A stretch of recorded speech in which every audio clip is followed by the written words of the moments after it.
नवरात्र उत्सवामधला माझ्या उपवासाचा आजचा हा 8वा दिवस. आज माझं 100 ग्रॅम इतकं वजन कमी झालेलं आहे. आज सुद्धा मी खूप असा फ्रेश आहे. आज आपण कोणत्या पदार्थाबद्दल माहिती घेणार आहे, तर तो आहे बटाटा.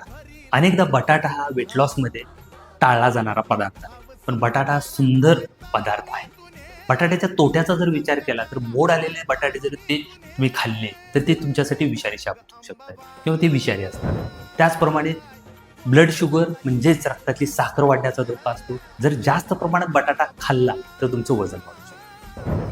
फायद्यांचा विचार केला तर बटाट्यामध्ये न्यूट्रिशनल व्हॅल्यू खूप सुंदर प्रमाणात आढळून येते. वेगवेगळ्या प्रकारचे न्यूट्रिशन त्याच्यात आपल्याला आढळून येतात. बटाटा हा एनर्जी सोर्स आहे. त्याच्यात कार्बोहायड्रेटचं प्रमाण चांगलं आहे. तुमच्या हार्टसाठी चांगलं आहे, तुमच्या स्किनसाठी चांगलं आहे.